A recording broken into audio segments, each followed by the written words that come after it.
Movie के start होते ही 4 बच्चों को दिखाया जाता है जिनके नाम साई, नोई, जड और डैड थे। ये चारों बच्चे जंगल की तरफ जा रहे होते हैं। जंगल में एक घर होता है जिसके पास जाकर ये रुक जाते हैं। उस घर के बारे में एक बात बड़ी फेमस थी कि वहाँ पर किसी रूह का कब्जा है और रात को जो भी यहाँ पर आता है वो उसे मार देती है। ये कहानी सुनकर जड इस बात का मजाक उड़ाता है। फिर ये बच्चे हाइड एंड सीक खेलते हैं और तब साई और नोई उसके घर में जाकर छुप जाते हैं। उस घर में साई को एक बॉक्स नजर आता है और जब वो उसके अंदर जाकर देखती है तब वो बिल्कुल खाली होता है। लेकिन ठीक उसी वक्त हम साई के पीछे किसी का सर देखते हैं। इसके बाद कई साल गुजर जाने के बाद हमें वही बच्ची साई दिखाई जाती है जो कि अब बड़ी हो चुकी होती है। उस वक्त साई अपने बिस्तर पर सो रही होती है और जब वो सोकर उठती है तब वो देखती है कि उसके बिस्तर पर थोड़ा सा ब्लड लगा हुआ है और वो उस ब्लड को साफ करने लग जाती है। साई एक डर्माटिस्ट डॉक्टर होती है जिसके सिलसिले में वो हॉस्पिटल जा रही होती है। तब उसे जड मिलता है। जड जो कि साई से बहुत प्यार करता है और उसे फॉलो करते हुए उसके हॉस्पिटल आ जाता है। जड उसे अपने प्यार का इजहार और इम्प्रेस करने की बहुत कोशिश करता है और साई को अपने साथ चलने को कहता है क्योंकि उस वक्त हॉस्पिटल में कोई भी नहीं होता। ठीक उसी वक्त वहाँ पर एक औरत अपने बच्चे को लेकर आती है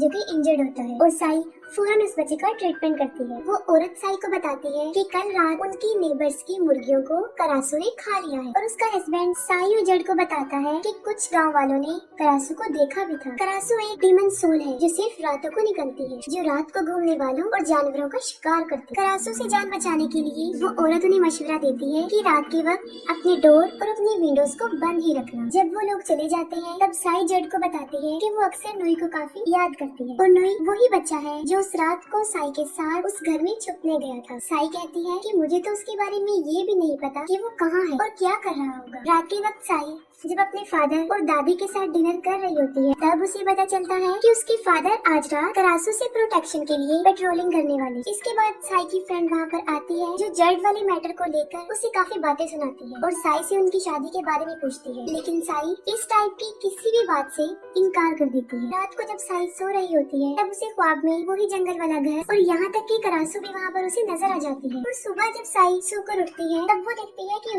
उसके बिस्तर पर फिर से खून लगा हुआ है और अब तो पहले से कहीं ज्यादा लगा हुआ है। घर की सारी विंडोज भी ओपन थी और साई की चेस्ट पे जख्म बने हुए थे। साई इस बात को लेकर काफी फिक्रमंद हो जाती है। साई जब हॉस्पिटल से जाने वाली होती है तब वो जड को अपने साथ उसी जंगल वाले घर में जाने का कहती है। वो दोनों जब उस घर की तरफ जा रहे होते हैं तब रास्ते में उन्हें उनका बचपन का दोस्त नोई भी मिल जाता है। वहाँ पर नोई के साथ करासू को मारने वाले लोगों का एक ग्रुप भी होता है। ये लोग करासू के हंटर्स होते हैं जो गाँव वालों को करासू की कहानियाँ बता कर काफी डरा देते हैं। वो बताते हैं कि करासू सबसे पहले मुर्गियों का शिकार करती है और जब सारी मुर्गियाँ खत्म हो जाएं तब वो गाय, भैंस, बकरियाँ और जब ये भी कुछ ना रहे तब वो इंसानों को अपनी भूख मिटाने का जरिया बनाती है। करासू हंटर्स का लीडर अपने साथ मरी हुई करासू का एक सर भी लेकर आया होता है। वो गांव वालों को ये भी बताता है कि अगर करासू किसी पानी में स्पिट कर दे तो वो पानी भी कर्स्ड हो जाता है और अगर कोई लड़की उस पानी को पी ले तो वो भी करासू बन जाती है और अगर कोई लड़का उसे पी ले तो उसकी पूरी बॉडी में शदीद पेन होना शुरू हो जाता है और इस दर्द की शिद्दत की वजह से वो मर जाता है। उसकी बातें सुन के गाँव वाले बहुत डर जाते हैं और उसे गाँव में रहने के लिए अलाउ कर देते हैं और साई नोई के रहने का सारा इंतजाम हॉस्पिटल में ही कर देती है। जड और उनकी एक फ्रेंड नोई को कुछ कपड़े और कुछ जरूरत का सामान दे देते हैं।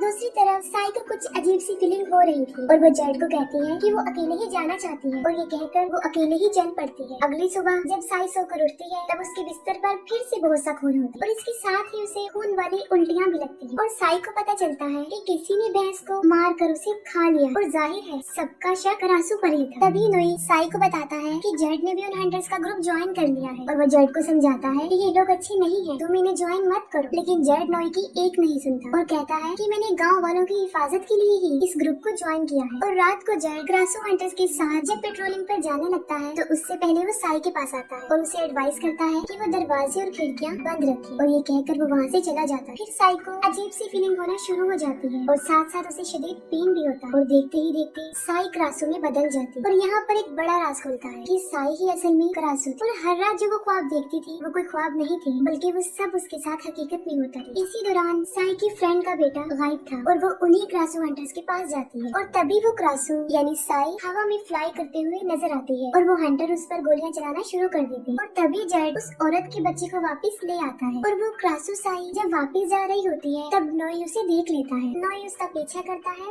तब वो देखता है कि वो साई के रूम में चली गई है। नोई विंडो से देखता है, तब वो देखकर बहुत शॉक्ड हो जाता है क्योंकि अब उसे पता चल चुका होता है कि साई ही असल में क्रासू, और वो काफी डर जाता है। नेक्स्ट मॉर्निंग जब साई हॉस्पिटल पहुंचती है, तब वो देखती है कि वहाँ पर नोई नहीं है, जिसे देखकर वो बहुत सैड हो जाती है। नोई जिसको साई की रियलिटी पता चल गई थी और वो काफी डर गया था, और यही वजह है कि वो वहाँ से भाग चुका होता है। इस मोमेंट में साई को किसी सहारे की जरूरत होती है, लेकिन उसका फ्रेंड ही उसे छोड़कर भाग चुका होता है। नोई डर कर एक टेम्पल में जाकर सो जाता है और वो मॉम से क्रासू के बारे में पूछता है। वो कहते हैं कि क्रासू किसी को नुकसान नहीं पहुंचा और ये डीमन काफी अरसे से इंसानों के साथ रह रही है, और ये डीमन कोई और नहीं होते बल्कि ब्लैक मैजिक करने वाले इंसान ही होते हैं, जिनके रॉन्ग मैजिकल स्पेल ने ही उन्हें डीमन बना दिया है। इसकी सजा ये होती है कि लड़कियां क्रासू बन जाती हैं और लड़के ग्रैंड। नोई उन्हें बताता है कि मेरा कोई बहुत करीबी क्रासू है, जिस पर मॉन्ग उसे कहते हैं कि तुम्हें कोई जज्बाती फैसला नहीं करना चाहिए, तुम्हें अपने दिल की सुननी चाहिए। रात के वक्त साई जब क्रासू बन जाती है, तब नोई उसके लिए बहुत सारी मरी हुई मुर्गियां लेकर आता है। साई वो मुर्गियां खा लेती है, इसीलिए वो बाहर नहीं जाती। नेक्स्ट मॉर्निंग जब साई हॉस्पिटल जाती है, तब वो देखती है कि नोई वहीं पर है और उसे देखकर वो बहुत खुश हो जाती है। इसके बाद हर रात नोई साई के लिए बहुत सारी मुर्गियां लाया करता था, जिसकी वजह से उसे बाहर जाने की जरूरत नहीं पड़ी। और दूसरी तरफ गाँव वाले जो इस बात से बड़े हैरान हो जाते हैं क्योंकि एक माह गुजर गया था और किसी ने भी क्रासू को नहीं देखा था, लेकिन स्टिल जेड उन हंटर्स के साथ ही होता। नोई जो कि बहुत स्ट्रगल कर रहा होता है और इसका ट्रीटमेंट ढूंढ रहा होता है। टेम्पल नोई को बताते हैं कि एक क्रासू हर्ब नाम का एक पौधा है, जिसे खा लेने के बाद एक क्रासू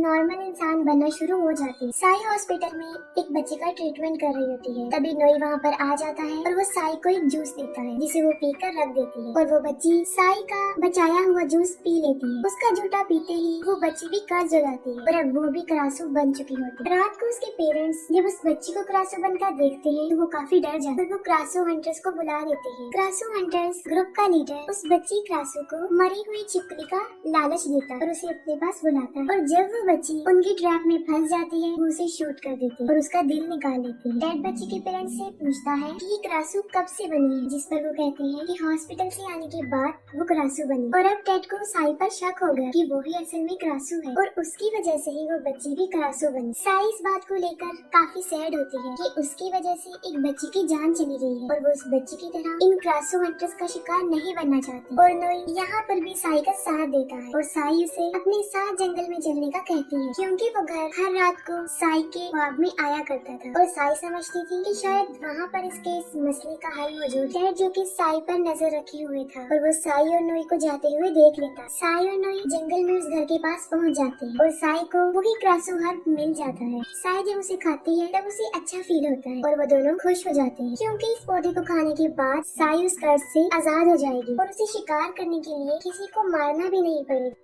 इतनी देर में वो क्रासू हंटर्स और जर्ड भी वहाँ पर पहुँच जाते हैं। जर्ड उन दोनों को जब किस करते हुए देखता है तब वो आपे से बाहर हो जाता है और नोई को मारना शुरू कर देता है। दूसरी तरफ साई उस पौधे को लेती है और वहाँ से भाग जाती है। वो सब हंटर्स साई का पीछा करते हैं। साई उस घर में चली जाती है और अंदर जाकर वो उस बॉक्स के पास पहुँच जाती है। बचपन में उसके साथ होने वाले सारे इंसिडेंट उसे वहाँ पर याद आ जाते हैं कि छोटे होते हुए जब वो लोग हाइड एंड सीक खेल रहे थे और साई यहाँ पर आकर छुपी थी, तब उस क्रासू ने साई को भी कर्ज कर दिया था और क्रासू के साथ जो हुआ था उसके बारे में भी उसे पता चल जाता है और वहीं पर साई की सारी मेमोरी रिफ्रेश हो जाती है। वो सारे हंटर साई को मारने के लिए अंदर घुस जाते हैं। उन्हें देखकर साई शरीर गुस्से में आ जाती है और देखते ही देखते क्रासू में बदल जाती है। एक एक करके वो उन लोगों पर अटैक करती है और उनके 2 लोगों को मार देती है। गोलियों की आवाज सुनकर जेड भी घर के अंदर चला जाता है और वो देखता है कि टेड साई को शूट करने वाला है। जेड टेड को रोकने के लिए आगे बढ़ता है, इससे टेड गुस्से में आ जाता है और वो जेड पर ही अटैक कर देता है। जेड शदीद जख्मी हो जाता है और बेहोश हो जाता है। क्रासू के वहाँ मौजूद होने से बहुत बड़ा तूफान आता है और जब सब कुछ रिलैक्स हो जाता है तब नोई साई को वहाँ से लेकर चला जाता है। अगली सुबह लोगों को पता चलता है कि क्रासू हंटर्स के काफी लोग मारे जा चुके हैं और उन्हें किसी और ने नहीं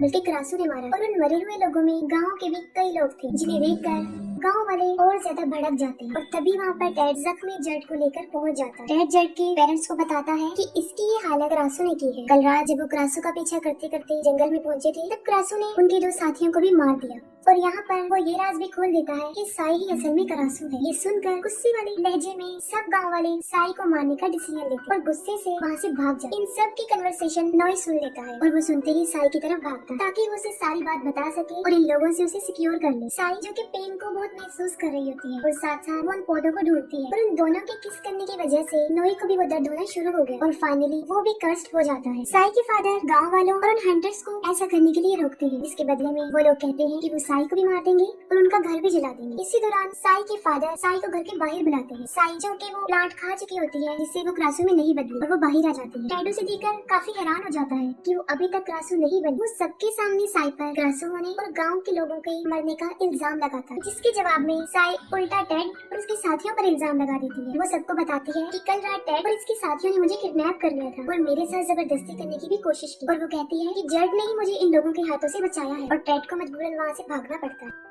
जड जब अपने घर में जाता है तो वो देखता है कि टेड तो वहाँ पर छुपा हुआ है और टेड उस पर हमला कर देता है और उसे काट लेता है और उसके काटते ही जड भी कर्स हो जाता है। कर्स यानी वो भी क्रैन बन जाता है, जैसे लड़कियां क्रासू और लड़के क्रैन। टेड सबको मारने के बाद उनका दिल इसलिए निकाल लेता था क्योंकि असल में वो भी एक क्रैन था। ऐसा होने के पीछे एक बहुत कॉम्प्लिकेटेड कहानी छुपी है। क्रैन असल में एक शैतान होता है जिसकी वाइफ क्रासू होती है और एक दिन उसे एक इंसान के साथ प्यार हो जाता है। क्रासू इंसान के साथ भाग रही होती है तभी क्रैन उन्हें पकड़ के मार देता है और वो क्रासू का दिल निकालता है और उसी दिन से लेकर क्रैन के दिल में बदले की एक आग जलती है और वो क्रासू को मार के उनका दिल निकालती है। इसके बाद हर रात साई वो प्लांट खाती रहती है, जिसकी वजह ये होती है कि अब वो क्रासू नहीं बनती। जबकि दूसरी तरफ नॉय मुसलसल इसका इलाज ढूंढने की खोज करता है। जेड की काफी बुरी हालत हो चुकी थी, उसे देखकर उसके पेरेंट्स काफी परेशान होते हैं। टेड उन सारे प्लांट्स को जला देता है और साई की नॉर्मल होने की सोर्स को खत्म कर देता है। अब उनके पास कोई और रास्ता नहीं हो क्योंकि साई के पास अब सिर्फ 2 पौधे रह गए थे और नॉय भी इसका ट्रीटमेंट ढूंढने में नाकाम हो जाता है। इन सब हालात से जान छुड़वाने के लिए वो साई को कहता है कि वो मेरे साथ हांगकांग चले। साई जेड के घर जाती है और जब वो जेड की ऐसी हालत देखती है तो वो काफी दुखी हो जाती है। जेड उसे बताता है कि मैं जानता हूँ कि तुम ही क्रासू हो और ये बात मुझे उस दिन पता चली जब मुझे तुमने अपने साथ आने के लिए मना किया और तुम ही क्रासू बनकर गाय खाते हुए मैंने देख लिया और यही वजह है कि उसने उन हंटर्स की टीम को ज्वाइन किया था ताकि वो साई को गाँव वालों से दूर रखे। वहीं पर जेड साई को उसके साथ रहने पर काफी इंसिस्ट करती है और जब नॉय वहाँ से भागने के लिए अपनी पूरी तैयारी करके साई का वेट कर रहा होता है तब साई भी अपनी पूरी तैयारी करके वहाँ से निकलने वाली होती है और तभी वहाँ पर साई के फादर आ जाते हैं और वो उसे ऐसी जगह पर लेकर जाते हैं जहाँ गाँव के सारे लोग जमा हुए। साई के फादर उसे इसलिए अपने साथ लेकर जाते हैं ताकि वो साई की और बाकी गाँव वालों की प्रोटेक्शन कर सके और साई ही क्रासू है, इस तरह की बातों से भी वो बच सके। और दूसरी तरफ टेड जेड को भड़काता है कि साई तुम्हारा प्रॉमिस तोड़कर नॉय के साथ जा रही है और वो मुसलसल जेड को भड़काता रहता है, जिसकी वजह से जेड शदीद गुस्से में आ जाता है और कर्ज होने की वजह से वो पूरा क्रैन बन जाता है और तभी साई को भी पेन होना शुरू हो जाता है। और यहाँ मुश्किल ये थी कि अब उसके पास कोई प्लांट भी नहीं बचा था और देखते ही देखते उस सबकी आंखों के सामने क्रासू में चेंज हो जाती है। गाँव के लोग बहुत डर जाते हैं और उस पर गोलियां चलाना शुरू कर देते हैं। साई वहाँ से जंगल की तरफ भाग जाती थी और वो क्रासू से जान छुड़वाने के लिए साई की बॉडी को ही जलाने का फैसला करते हैं और साथ ही साथ उस पर अटैक भी कर देते हैं। दूसरी तरफ साई के फादर उन्हें ऐसा करता रोकने के लिए बहुत कोशिश करते हैं और तभी वहाँ पर टेड और जेड भी पहुँच जाते हैं जो कि अब पूरे क्रैन बन चुके। जेड क्रासू को पकड़ लेता है और नॉय उसे याद दिलाता है कि ये साई है जो क्रासू बनी हुई है और वो इसे ना मारे और तभी टेड साई का खात्मा करने के लिए उस पर अटैक करता है। जेड साई को बचाने के लिए टेड से बहुत लड़ता है और दूसरी तरफ गाँव वाले साई की बॉडी को मार मार के बुरी तरह जख्मी कर देते हैं। टेड और जेड के बीच बहुत लड़ाई होती है और आखिर में टेड जेड के पेरेंट्स के सामने ही उसको चीरफाड़ करके उसका दिल निकाल लेता है। साई के फादर और नॉय सब गांव वालों को साई की बॉडी से दूर करते हैं और टेड साई को मारने ही वाला होता है कि वहाँ पर मॉन्क आ जाते हैं। वो टेड को शूट करते हैं और वो वहीं पर मर जाते हैं। मॉन्क नॉय को कहते हैं कि वो साई की बॉडी को लेकर बैंकॉक नदी के किनारे पर पहुंच जाए और वो ऐसा ही करता है। वो साई की बॉडी को लेकर नदी के किनारे चला जाता है और तभी जेड के पेरेंट्स और गांव के कुछ लोग उनका पीछा करते हैं। नॉय नदी के किनारे पहुंच जाता है और वो साई की बॉडी को बोट में रखता है। तो साथ साथ साई को ये भी कह रहा होता है कि सब कुछ नॉर्मल हो जाए, हम बैंकॉक भी जाएंगे और वहाँ पर तुम्हारा इलाज भी मिल जाए और तुम ठीक भी हो जाओ। लेकिन अगर देखा जाए तो साई की बॉडी बहुत ज्यादा जख्मी हो चुकी थी कि अब उसकी सोल को वापस उसकी बॉडी में जाना काफी मुश्किल था। और यहाँ पर नॉय का इतना प्यार और उसका बिलीफ देखकर क्रासू जो कि एक डीमन सोल थी वो भी रो पड़ती है और वो उस बोट की रस्सी को काट देती है ताकि वो लोग बैंकॉक पहुँच जाए। और दूसरी तरफ नॉय जो कि मुसलसल रो रहा होता है क्योंकि यही वो लम्हा होता है जब उन लोगों के बिछड़ने का टाइम आ चुका होता है। और इसी दौरान साई को एक गोली आकर लगती है जो गोली जेड के फादर ने चलाई होती है। नॉय जो कि साई से बहुत प्यार करता था अपनी ही आंखों के सामने उसे मरता देखकर और हमेशा के लिए उसे खो दे और यहीं पर इस मूवी की सैड एंडिंग हो जाती है।